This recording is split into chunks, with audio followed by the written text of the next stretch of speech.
रहमान हमने कार्डियोमायोपैथी को काफ़ी एक्सप्लेन किया। अब हम जो है वो देखेंगे कि कार्डियोमायोपैथी का क्विक रिव्यू कर लेते हैं, क्योंकि इतनी लंबी वीडियोस कुछ स्टूडेंट नहीं देखते होते हैं, क्योंकि वो कुछ स्टूडेंट होते हैं कि उनका जो है ना रिव्यू के अंदर ही कॉन्सेप्ट क्लियर हो जाता है। तो इसलिए हमारे लिए बेहतर ये होगा कि हम एक क्विक रिव्यू कर लें। अब देखें, हमने कार्डियोमायोपैथी के अंदर ये कहा कि हार्ट के मसल्स के अंदर अगर कोई डैमेजिंग आ जाती है, उनकी कॉन्ट्रैक्टिलिटी डिक्रीज़ हो जाती है, तो उसको हम कार्डियोमायोपैथी कहते होते हैं। कार्डियोमायोपैथी के उसके बाद हमने हार्ट के अंदर नॉर्मल स्ट्रक्चर्स ये ड्रा किया कि हार्ट की right atrium, right ventricle, left atrium, left ventricle, और राइट एट्रियम और राइट वेंट्रिकल के दरमियान जो वाल्व होता है उसको हम ट्राइकस्पिड वाल्व कहते हैं। उसके बाद राइट वेंट्रिकल और पल्मोनरी आर्टरी के दरमियान जो होता है उसको हम पल्मोनिक वाल्व कहते हैं। उसके बाद लेफ्ट एट्रियम और लेफ्ट वेंट्रिकल के दरमियान जो वाल्व होता है उसको हम मिट्रल वाल्व कहते हैं। उसके बाद लेफ्ट वेंट्रिकल और एओर्टा के दरमियान जो होता है उसको हम एओर्टिक वाल्व कहते हैं। हार्ट की हमारे की 3 लेयर्स होती है, पेरिकार्डियम होती है, मायोकार्डियम होती है और एक एंडोकार्डियम होती है। हमारे राइट एट्रियम के अंदर इंफीरियर वेना केवा और सुपीरियर वेना केवा से डीऑक्सीजनेटेड ब्लड आता है और यहाँ से राइट वेंट्रिकल में जाता है ट्राइकस्पिड की वाल्व की मदद से। राइट वेंट्रिकल से फिर पल्मोनरी आर्टरी में जाता है पल्मोनिक वाल्व की मदद से।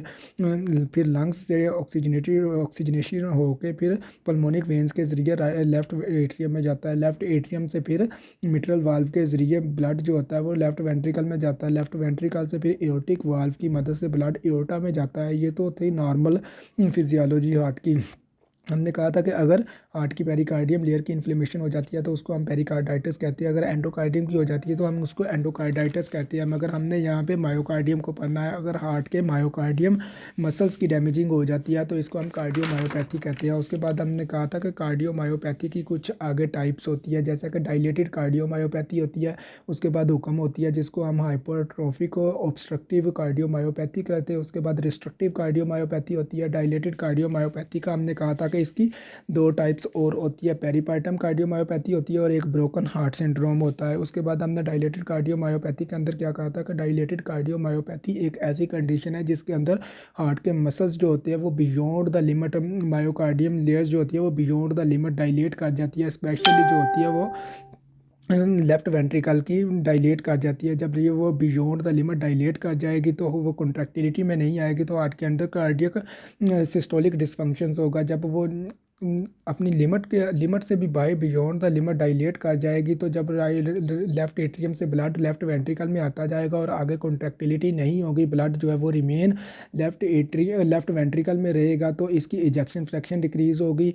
और जब इजेक्शन फ्रैक्शन डिक्रीज़ होगी, ब्लड रिमेन लेफ्ट वेंट्रिकल में रहेगा तो हाइपरट्रोफी होगी, जिसको हम कहते होते हैं कि एक्सेंट्रिक हाइपरट्रोफी होती है डायलेटेड कार्डियोमायोपैथी के अंदर। उसके बाद हमने कहा था कि ये मोस्ट कॉमन टाइप्स है डायलेटेड कार्डियोमायोपैथी की। अगर हमारे पास हॉस्पिटल में 100 पेशेंट आते हैं तो 100 में से 90 पेशेंट जो होंगे वो डायलेटेड कार्डियोमायोपैथी के होंगे। उसके बाद हमने कहा था कि इसके अंदर एंड डायसिस्टोलिक वॉल्यूम जो है वो इंक्रीज़ होता है। जब ब्लड लेफ्ट एट्रियम से लेफ्ट वेंट्रिकल में आता जाएगा, आगे कॉन्ट्रैक्टिलिटी नहीं होगी तो ब्लड रिमेन लेफ्ट वेंट्रिकल में रहेगा तो एंड डायसिस्टोलिक वॉल्यूम इंक्रीज़ होगा। सिस्टोलिक डिसफंक्शन होगा क्योंकि मसल्स जो है वो डायलेट कर गए हैं, मसल्स की जो है वो कॉन्ट्रैक्टिलिटी नहीं हो रही तो सिस्टोलिक डिसफंक्शंस होगा। उसके बाद हमने इसके काजेज़ क्या पढ़े थे कि एग्जैक्ट काज इसका अननाउन है जिसको हम आइडियोपैथिक कहते होते हैं। उसके बाद कुछ काजेज़ कौन से होते हैं, फैमिलियर हिस्ट्री, फॉर एग्जांपल से पेरेंट्स से अगर फॉर एग्जांपल मदर या फादर से एक डिफेक्टिव कॉपी आ जाती है जो कि म्यूटेशन करवा देती होती है TTN जीन की, जो कि सार्कोमेरिक प्रोटीन टाइटन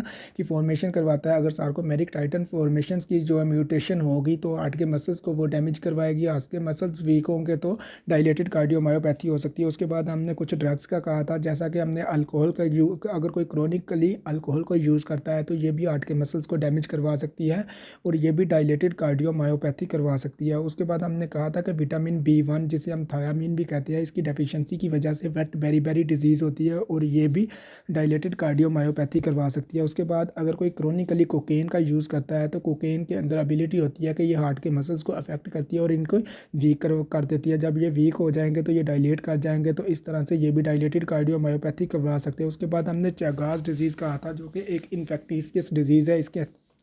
इसके अंदर क्या होता है, ट्राइपेनोसोमा क्रूजी पैरासाइट्स होता है जो कि चगास डिजीज़ करवाता है और चगास डिजीज़ मेनली हमारे हार्ट और एसोफेगस को डैमेज करती है, अफेक्ट करती है। चगास डिजीज़ मेनली अमेरिका में होती है। अमेरिका के लोगों को होती है। ये एनिमल के फीसिस में पैरासाइट्स पाया जाता है। उसके बाद डोक्सोरोबिसन्स डिजीज़, डोक्सोरोबिसन्स एक ऐसी मेडिसन है जो कि टोपोआइसोमेरेज टोपोआइसोमेरेज टू एंजाइम्स की जो है कि ब्रेक डाउन करवाती है। टोपोआइसोमेरेज एंजाइम ऐसा एंजाइम है जो कि कैंसर सेल्स की ग्रोथ करवाता है। जब इसकी ब्रेक डाउन होगी तो कैंसर सेल्स की ग्रोथ नहीं होगी, इसलिए ये कैंसर के ट्रीटमेंट में यूज़ होती है। और अगर कोई इसका क्रोनिकली यूज़ करता है तो ये डायलेटेड कार्डियोमायोपैथी करवा सकती है। उसके बाद ये एक्यूट पेरिकार्डाइटिस भी करवा सकती है।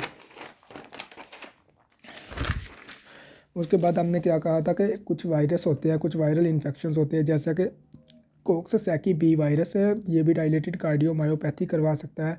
उसके बाद हमने कहा था कि कोरोनरी आर्टरी डिजीज़, अगर कोरोनरी आर्टरी डिजीज़ हो जाती है जिसकी वजह से हार्ट को ब्लड सप्लाई नहीं मिल रही प्रॉपर, तो जब हार्ट को ब्लड सप्लाई नहीं मिलेगी तो इसके मसल्स को जब ब्लड कंप्लीट नहीं मिलेगा तो वो डैमेज होंगे। इसी के बाद हमने कहा था कि हीमोक्रोमाटोसिस एक ऐसी कंडीशन है जिसमें बॉडी के अंदर एक्सेस आयरन की एकमुलेशन हो जाती है, और आयरन की एक्सेस का एकमुलेशन हो जाती है। अगर इसको अनट्रीटेड रखा जाए तो ये भी हार्ट के मसल्स को डैमेज करवा सकती है, और ये भी डायलेटेड कार्डियोमायोपैथी करवा सकती है। उसके बाद हमने थायराइड हार्मोन के अंदर पढ़ा था, जैसा कि हमने कहा था कि T3 और T4 का लेवल अगर इंक्रीज़ हो जाता है तो ये भी डायलेटेड कार्डियोमायोपैथी करवा सकते हैं। वो कैसे करवा सकते हैं, क्योंकि हमें पता है कि T3 और T4 का अगर लेवल इंक्रीज़ होता है तो ये बीपी को इंक्रीज़ करते हैं। जब बीपी इंक्रीज़ होगा तो हार्ट के अंदर हार्ट रेट इंक्रीज़ होगी, जब हार्ट रेट इंक्रीज़ होगी तो कॉन्ट्रैक्टिलिटी इंक्रीज़ होगी।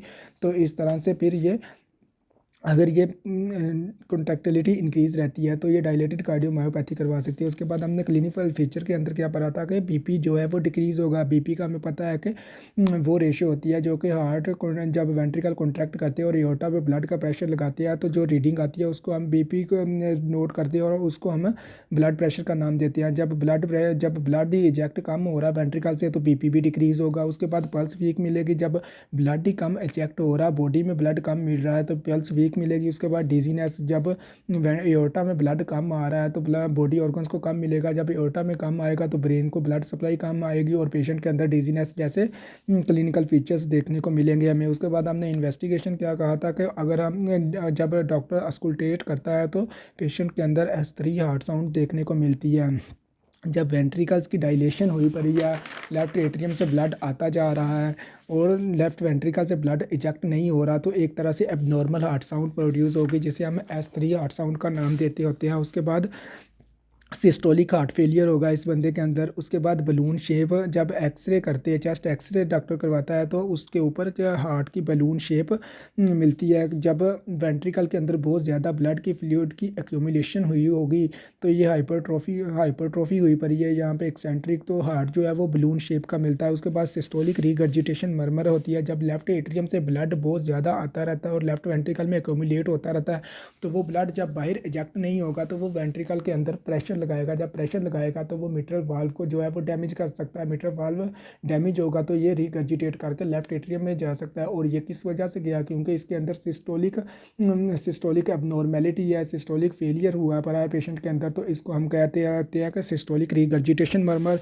उसके बाद हमने ट्रीटमेंट का कहा था कि हम अंडरलाइन ट्रीटमेंट इसका करते होते हैं। उसके बाद फ्लूइड इनटेक कम करवाते हैं, क्योंकि पहले ही लेफ्ट वेंट्रिकल के अंदर बहुत ज़्यादा फ्लूइड की एक्यूमुलेशन हुई पड़ी है। लेफ्ट वेंट्रिकल के अंदर फ्लूइड की बहुत ज़्यादा एक्यूमुलेशन हुई पड़ी है। अगर हम बाहर से फ्लूइड इनटेक करवाते हैं तो वो फ्लूइड की और ज़्यादा एक्यूमुलेशन होगी, जिसकी वजह से सीवियरिटी की तरफ चांसेस होंगे। उसके बाद हमने कहा था कि सोडियम इनटेक कम करवाते हैं, क्योंकि सोडियम जो होता है ये बीपी को इंक्रीज़ करवाता है। सोडियम जो होता है ये हाइपरटेंशन करवाता है। जब बीपी इंक्रीज़ होगा तो हार्ट रेट इंक्रीज़ होगी। जब हार्ट रेट इंक्रीज़ होगी तो कॉन्ट्रैक्टिलिटी इंक्रीज़ होगी। तो इस तरह से हम सोडियम का कम करवाते होते हैं। इसके बाद हमने कहा था कि डाइजोक्सिन्स ड्रग्स, जिसको हम डिजिटैलिस के नाम से भी जाना जाता है, ये हम यूज़ करवाते होते हैं। उसके बाद हमने कहा था कि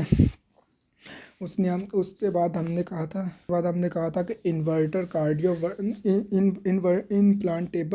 इम्प्लांटेबल कार्डियोवर्टर डिफिब्रिलेशन से, ये एक स्मॉल बैटरी होती है जिसको हम सबक्लेवियन वेन्स में पुट करते होते हैं और ये हार्ट की एक्टिविटी को नोट करती रहती है, और ये हम पुट करते हैं। और उसके बाद हम लूप डायूरेटिक ड्रग देते होते हैं। लूप डायूरेटिक ड्रग ऐसी ड्रग होती है जो कि एक्सेस फ्लूइड को जो है एक्सक्रीट कराती है। जब बहुत ज़्यादा फ्लूइड हमें पता है कि वेंट्रिकल में हुआ पड़ा है फ्लूइड की एकमुलेशन, तो ये इसको एक्सक्रीट करवाएगी। जब ये एक्सक्रीट होगा तो जब अंदर ब्लड का वैल्यू कम होगी, लेवल कम होगा लेफ्ट वेंट्रिकल के अंदर, तो जो हाइपरट्रॉफी हुई पड़ी है वो खुद ब खुद अपनी नॉर्मल सिचुएशन में आ जाएगी। और ये था ट्रीटमेंट इसका। और अगर बहुत ज़्यादा सीवियरिटी की तरफ कार्डियोमायोपैथी हो जाती है, जिसके अंदर हार्ट का अपना सिस्टोलिक फेज़ में आने का कोई चांसेस ना हो, तो फिर सिर्फ और सिर्फ एक ही ट्रीटमेंट होता है, वो होता है हार्ट ट्रांसप्लांट। उसके बाद हमने कहा था कि पेरीपार्टम कार्डियोमायोपैथी होती है और उसके बाद ब्रोकन हार्ट सिंड्रोम होती है, जिसको हम टैकोर्ट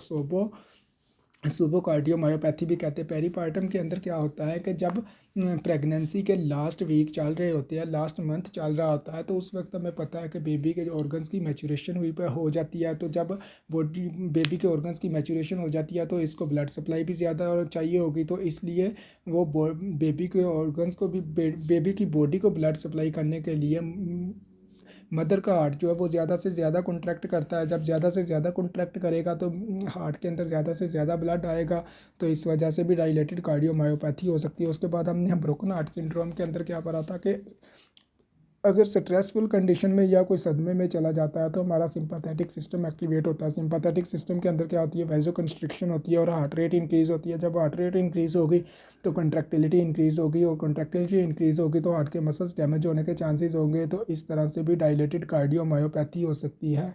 so this is all about dilated cardiomyopathy and quick review of dilated cardiomyopathy.